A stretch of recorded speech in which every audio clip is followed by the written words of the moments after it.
to give than to receive, or so I've been told. I know it might be hard for all my fans to believe, but there have been times in my life when it comes to finances, I've been almost as barren as a guy living close to a nuclear power plant. I understand how this can be hard for many of y'all to imagine, especially when you look at how stylish I dress now and all, but I swear on a stack of professional wrestling videotapes, it's true.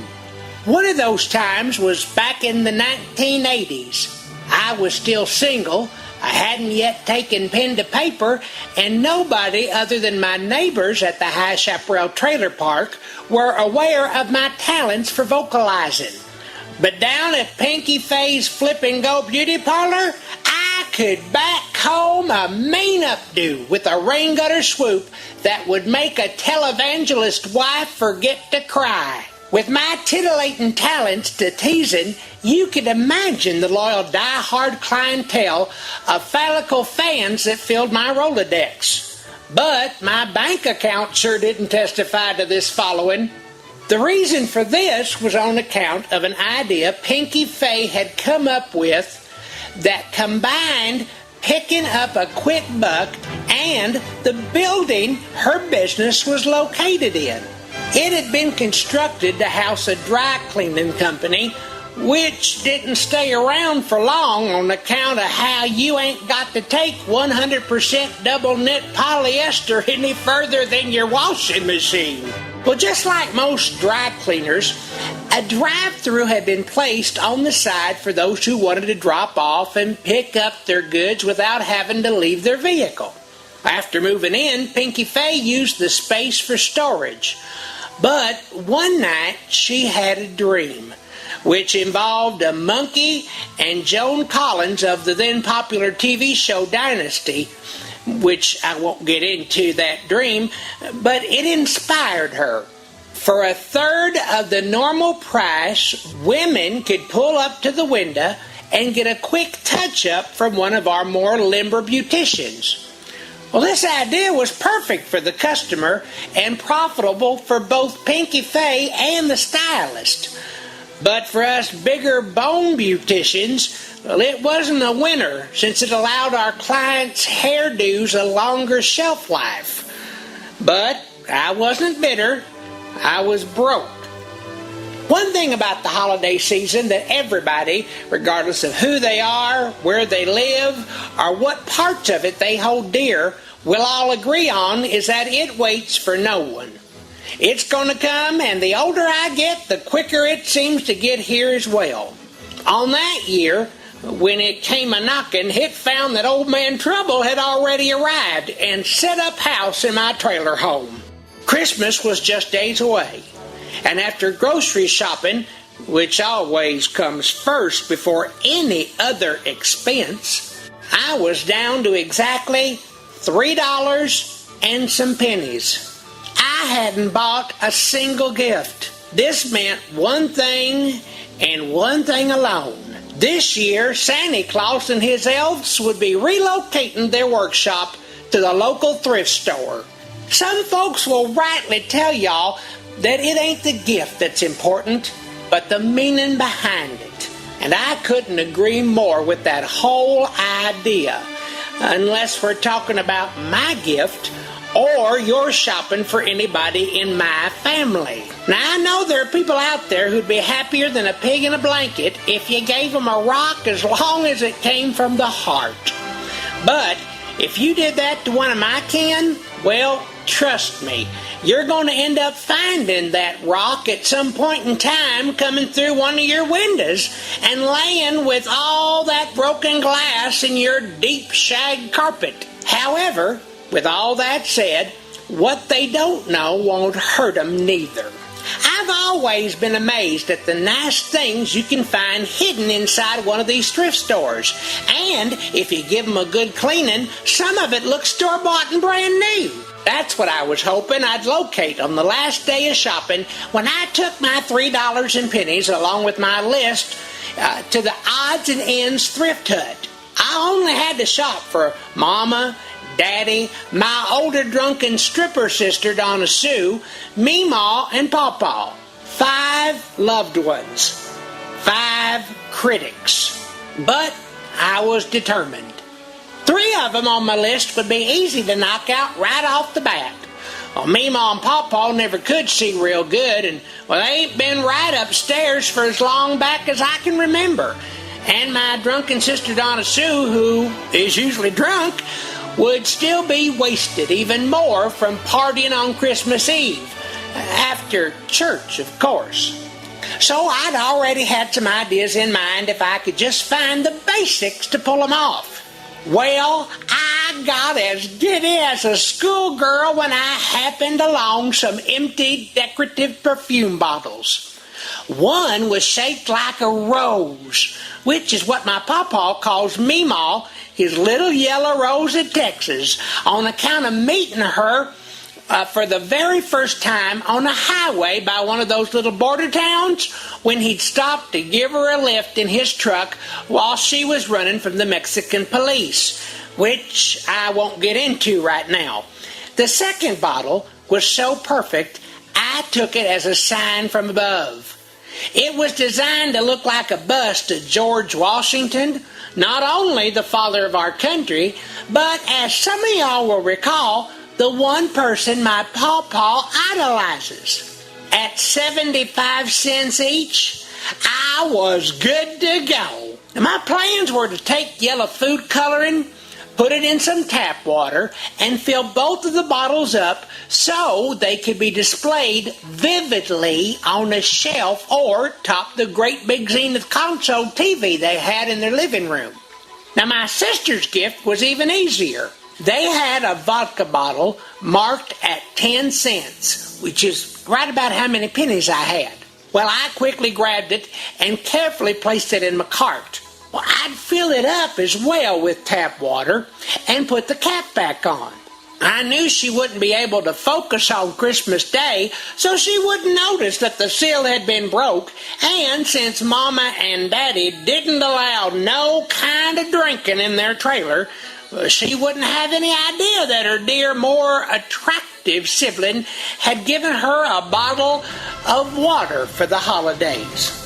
I was also aware from times gone by that in her state, once she'd parked herself on that couch on Christmas Day, there was nothing short of a tow truck that would get her up. I didn't have to worry about her sneaking off for a snort. And when she passed out, which she'd do, all I had to do was take that bottle, empty it out in the sink, and then place it back so that when she did finally sober up enough to get a good look at it, which would be the following day, she'd probably conclude that she'd already drank her Christmas cheer. Now, I know it might sound evil to some, but it's kind of like donating a cheap dollar store doll to one of them charities at Christmas time, if you catch my non-judgmental drift. I hit pay dirt when it came to Daddy. Now, this is a man who is country through and through. Well, there ain't a sophisticated highbrow bone in his body, except that for some unknown reason, even to Mama, he loved and still does love them Jackie Gleason musical albums.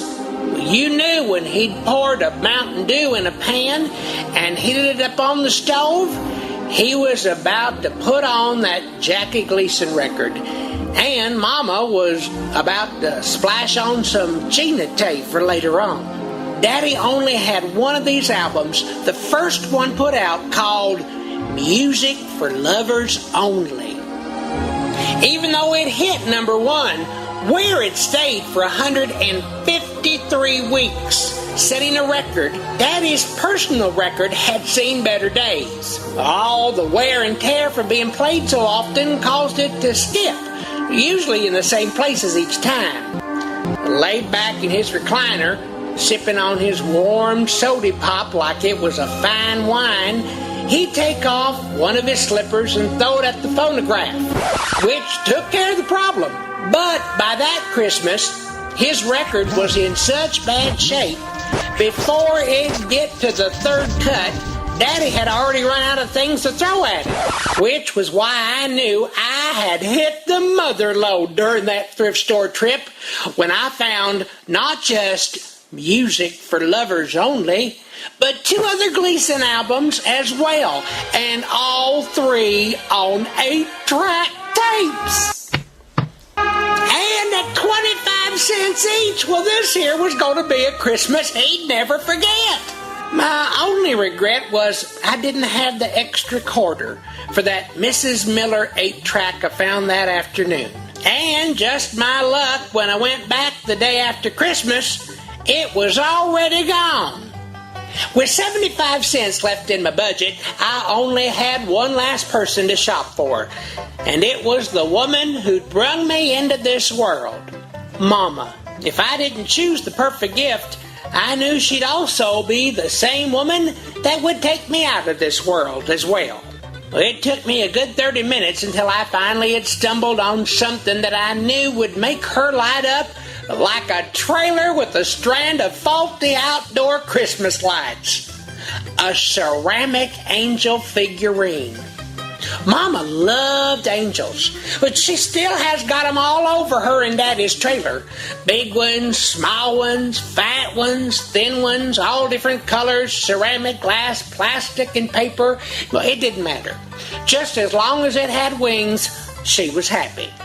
Now, I'm not sure if her love for these heavenly beings is on account of them representing hope, God's love, her faith, or just the promise of an afterlife that don't include washing dishes and picking up dirty socks and men's underwear strung out all over the living room.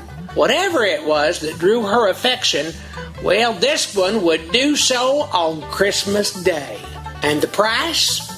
It was 50 cents, which left me with a quarter to cover any taxes there would be on my items. Well, as long as it was in good shape, with no bad scratches or chips, my labor of holiday love was finally over. As I was inspecting Mama's potential gift, I noticed out of the corner of my eye what appeared to be a little boy holding a pair of women's shoes while speaking to the only fully dressed mannequin in the entire store. Well, I couldn't hear everything this tiny fellow was saying, but I wasn't going to try to neither. I'm not one of those folks who has to have their nose in other people's business. I am, however, a good Baptist woman, which means I've learned how to read lips. From what I picked up, on account of him dropping his head and what I guessed to be shame causing me to lose visual contact with his lips, his story was about some woman, his grandma or sister or special female in his life, who was real sick-like in the hospital. He knew that if only he had enough money for these special shoes, it would make what could be her last Christmas very, very important. As he stood there waiting for that mannequin to reply, I couldn't help but feel the tears welling up in my eyes. I reached inside my blouse, pulled out a tissue from a bra strap, and carefully dabbed up the tears so not to smear my mascara.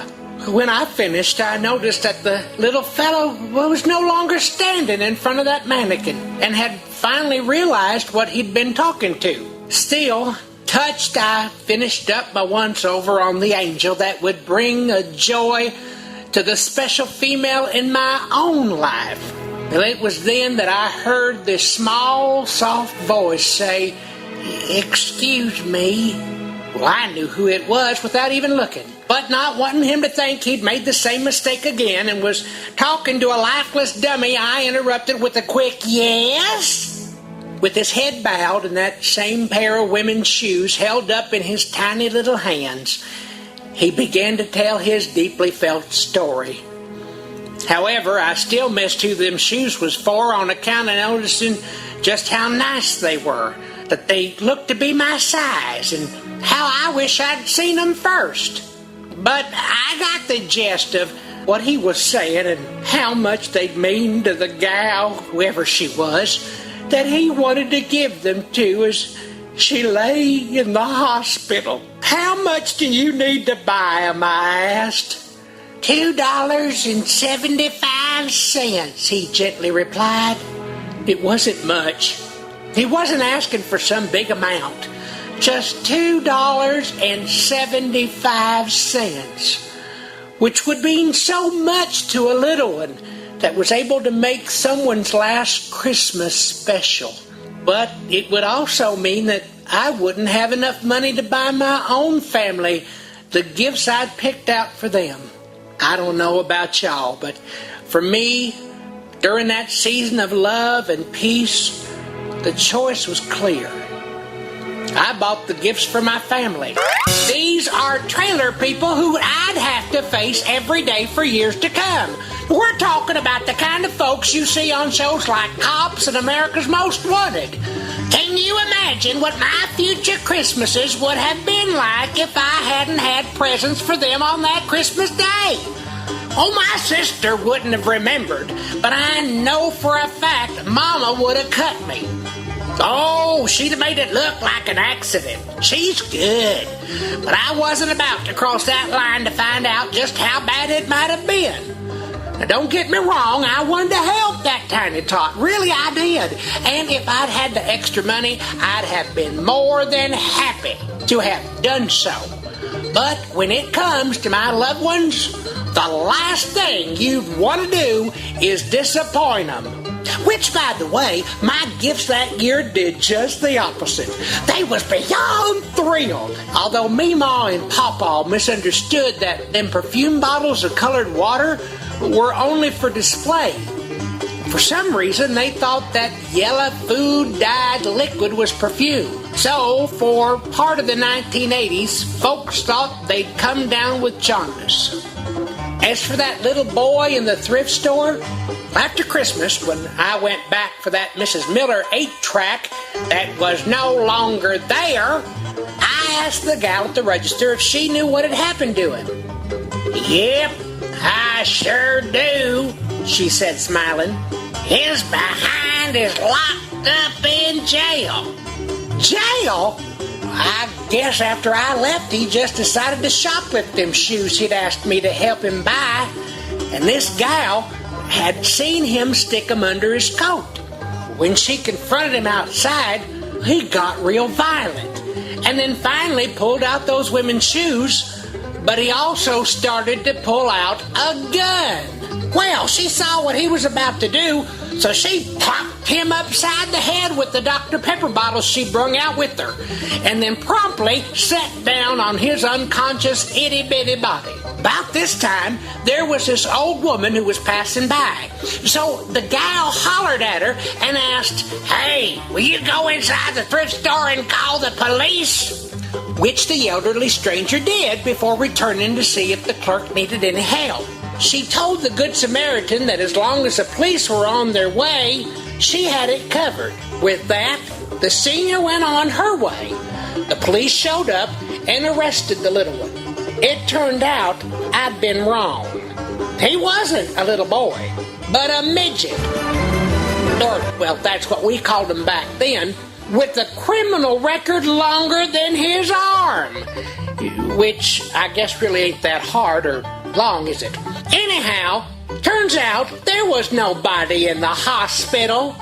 Although the police took him to the hospital before carting him off to jail on account of the 2 broken ribs he'd had. Did I mention that gal at the thrift store is big-boned like myself? He later confessed that he'd intended to give them shoes to this woman he'd met at a strip club in town. He knew she was classy and all, so he thought them shoes might be his ticket to a good time over the holidays. It ended up his good time over the holidays was spent behind the bars of a jail cell. As for them shoes, I was right. They was my size, and since my 8-track was gone, I ended up buying them. And I wore them to work, church. I even wore them to the courthouse when I drove my older drunken sister Donna Sue up there so she could testify in that little fella's trial. Boy, was he wrong when he thought that stripper was classy. That Christmas back in the 80s is one a lot of us will never forget, including that gal at the thrift store who caught his thieving tiny behind and, after pressing charges, went back inside to discover that the old woman who'd called the police had also helped herself to money inside the cash register. Oh, I guess at least for that elderly Good Samaritan, it was better to give than to receive, especially when the giving was coming from the till of a thrift store.